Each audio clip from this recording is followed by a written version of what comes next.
Kalau kata Kiai Haji Abdullah bin Nasir atau Guru Yunda disebut A'agim, yang paling penting dari haji dan umrah ini adalah ilmu, belajar. Kalau nggak ada ilmunya, nggak akan bisa khusyuk. Apa yang mau diilmui? Apa yang mau dirasakan? Kita nggak punya ilmunya. Kenapa saya harus nangis ketika saya mengitari Ka'bah? Harus ada ilmunya. Kenapa saya harus nangis ketika saya sa'i dan saya gandeng tangan kedua orang tua saya? Kenapa saya harus nangis? Itu kan ada ceritanya, ya kan? Ada ceritanya Siti Hajar itu, ya kan? Dengan Ismail. Itu kan luar biasa ceritanya perjuangannya. Kalau kita nggak tahu ilmunya, nggak akan bisa keluar air mata kita. Nggak akan dapat feel-nya ketika kita tawaf, ketika kita sa'i. Akan terasa flat ibadah kita di sana. Makanya perlu ilmu. Kelas-kelas seperti ini harus sering dilakukan. Ya kan? Bagi teman-teman yang sudah berazam kepada Allah, DP kepada Allah, ya Rabb, aku penuhi panggilanmu, maka sibukkan diri kita dengan ilmu-ilmu seputar bagaimana agar umroh ini terasa nikmat. Bagaimana agar haji menjadi haji yang diterima oleh Allah Subhanahu wa taala. Perlu ilmu, belajar, ya. Bagaimana nanti ketika kita sholat, karena akan banyak sekali sholat-sholat di sana. Ya kan, pada saat teman-teman misalnya sebelum teman-teman nanti ke Mekah, teman-teman biasanya lebih dulu ke Madinah dulu. Di Madinah kita ngapain? Persiapannya adalah sholat lagi, sholat terus. Memperbanyak sholat wajib, kemudian sholat sunnah, ya kan, munajat, terus saja. Bagaimana kita bisa betah selama hampir 30 sampai 40 hari berhaji dan dalam keadaan terus ibadah kalau kita nggak tahu kenapa kita harus ibadah. Bagaimana setiap gerakan sholat itu kita ilhami, kita ilmui, kita nikmati, ya kan? Orang yang tidak paham bacaan di dalam sholat tidak akan merasakan kenikmatan sholat.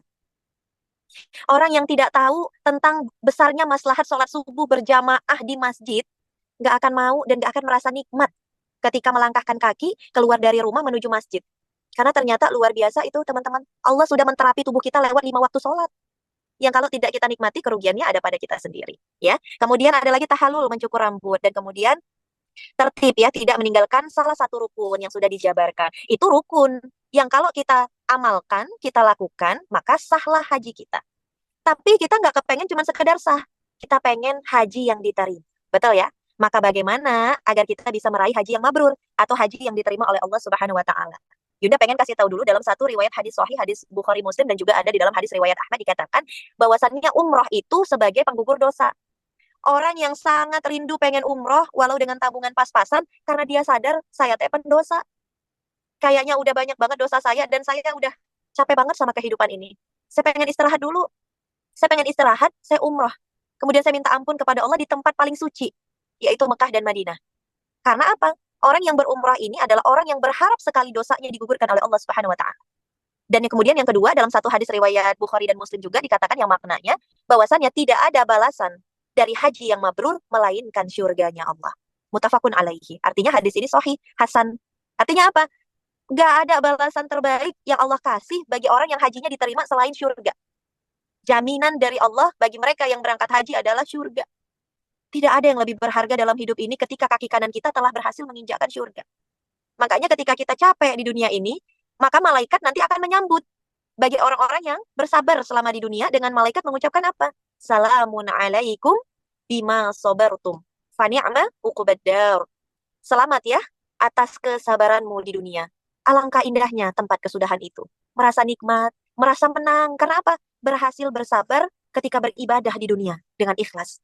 Jadi buat teman-teman, Yunda pengen hari ini mengajak teman-teman yang pertama belajar. Ya, menuntut ilmu. Kewajiban menuntut ilmu itu adalah kewajiban bersama. Maka jangan sampai kita beribadah tanpa ilmu. Kalau kata Ustadz Umar Mita, ibadah itu perlu ilmu agar kamu bisa khusyuk. Kita misalnya ya, contoh sederhana. Teman-teman udah berapa tahun sholat? Ada yang usianya sudah seperti Yunda, 28 tahun.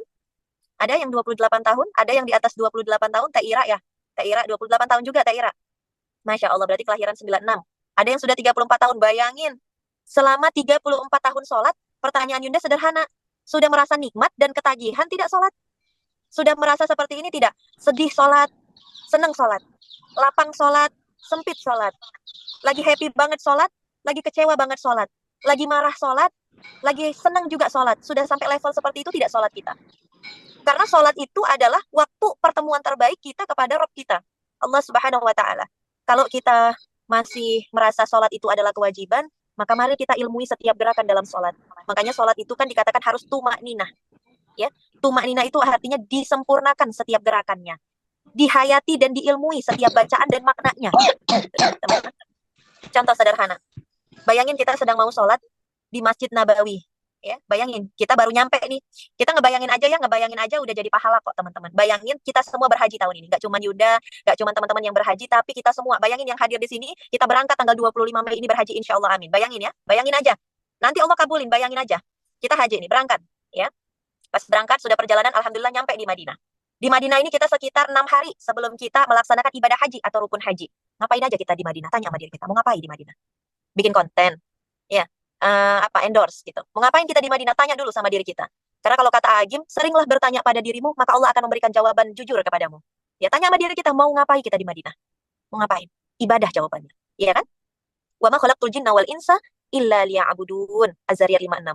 Allah itu menciptakan jin dan manusia tidak lain dan tidak bukan untuk ibadah.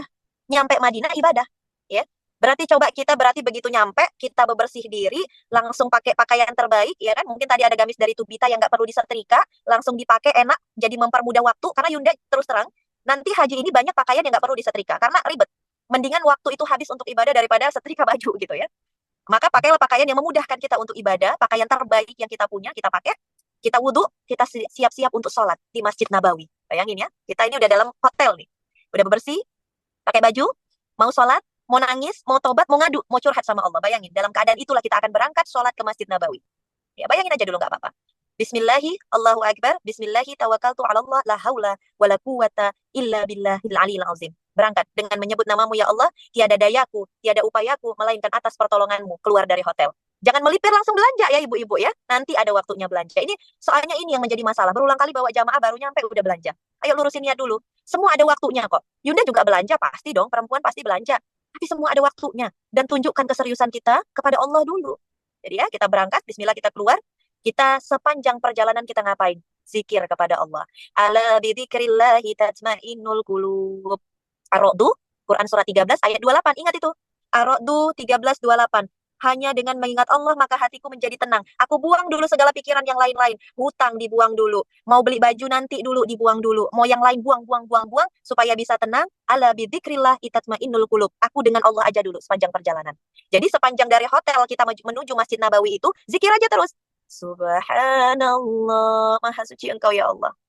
Walhamdulillah, segala puji hanya milikmu ya Allah.